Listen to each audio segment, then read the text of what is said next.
kalabaw.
Dati guys, kalabaw lang dito 20 years ago. Ngayon makina na guys.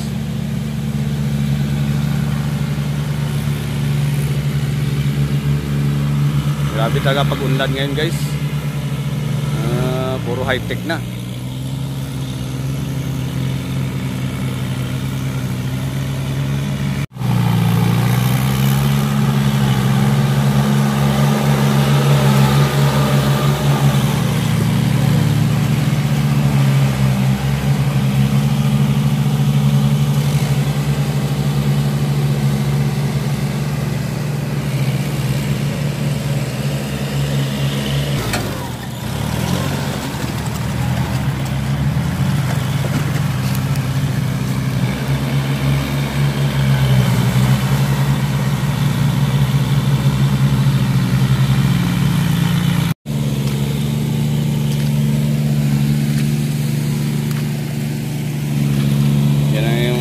Daanan niya guys, parang dinaanan ng ano,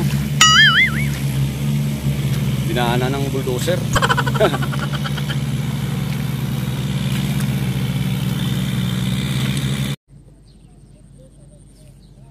Gamit ng araro, kakalabaw, pang araro tsaka pang ano, dito labay sa Ilonggo. So guys, na sabuda na guys, oh. Sabuda ng palay. Yan dito sa amin, sabog tanim lang. Ayan guys, baka malaglag tayo sa tilapia guys.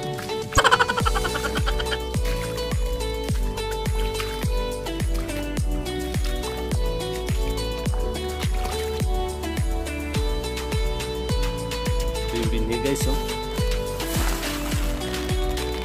226 na palay guys, 90 days lang to. 90 days lang. Ngayon November 20,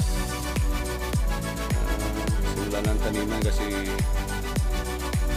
ano lang ang tubig guys, galing sa irrigation guys. Oh yes!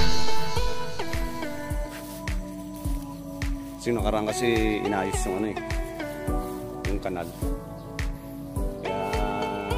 Pa lang nagpa ano ng tubig, pero dati na nararo to.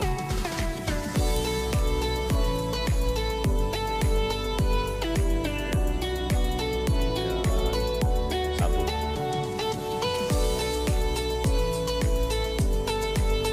Ito tayo sa mga kasama natin. Yan si Buddy. Ano, ayos, kaya pa? Init man. Kaya pa man, oh. Ang ganyan lang dito, tanim ng palay. Kasi yung ano,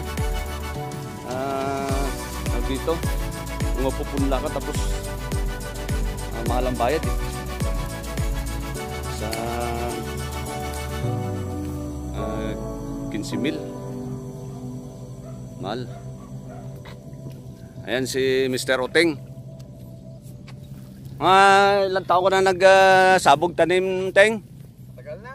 Tagal na ba? Oo, mga 15 years na. 15 years na? Oo.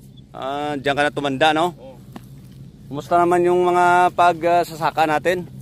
Okay lang. Okay naman? Yan, brado, presyo pa yung makabulig-bulig man. Oo, kahit na mura ang presyo, at least maka tulong din. Makatabang man, oh. 15,000 pa naman ang isang hektarya yung pagpasabog tanim. Sabog tanim yun, magpupunla ka muna tapos tatanim. 15,000 ang singil dito, dati 12,000. Ngayon tumaas na, guys. Oo, ngayon mahal na talaga ang presyo, kaso ang presyo ng palay mura. Yan, yung mga kasama yan. Yan si Mr. Ano pangalan mo, sir? Masong. Mr. Masong. Yan. Mga pila ka mo, 8? Anom. Anim sila, guys, sabog tanim. Isang hektarya at kalate. Binin yan 226.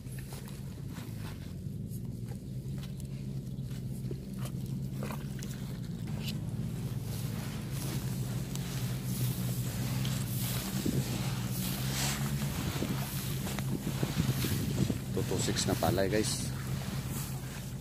90 days lang ito. Yan dito sa South Cotabato, guys. Paraan sa pagtatanim, di gaano uso dito yung sabog tanim. Ay, sabog tanim, punla. Sorry. Punla at saka itatanim mo. Dito puro direkta na, direct seeding na.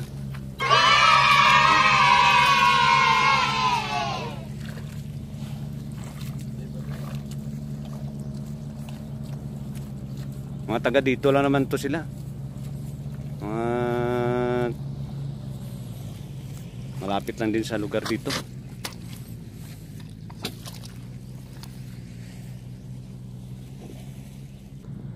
Kapon siya nagsabod na nagtanom. Sabog. Wala ka ulan. Wala pa ulan. Di karon maulan ni karon, di guro.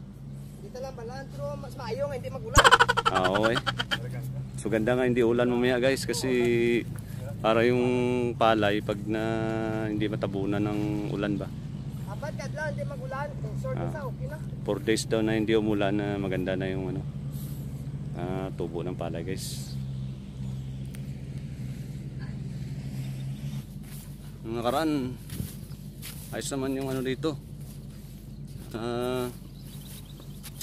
Yung ani ng palay, ayos naman.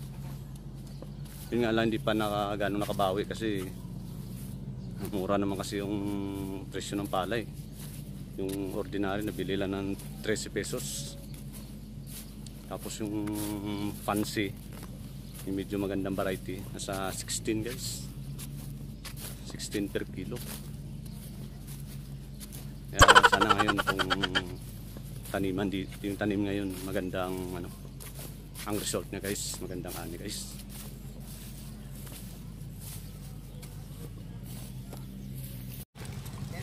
Guys, ito yung mga trabahador.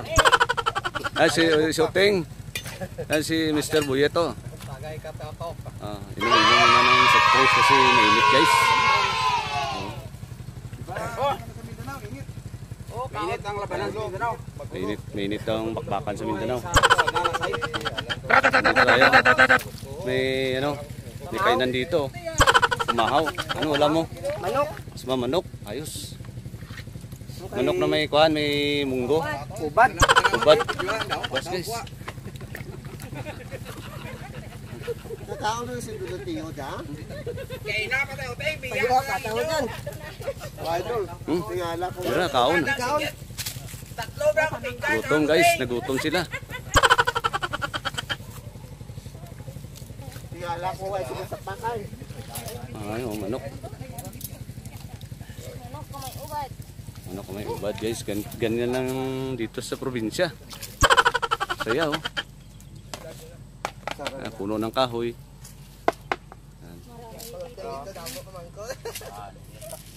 Akong gabay lang.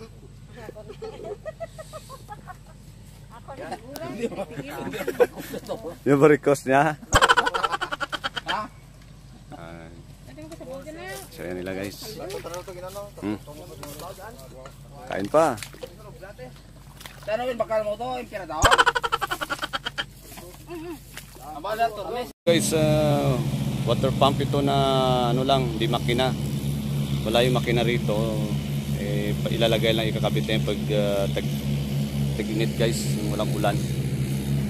Kasi minsan di makakaya supply ng ano to ng irrigation ng ano national.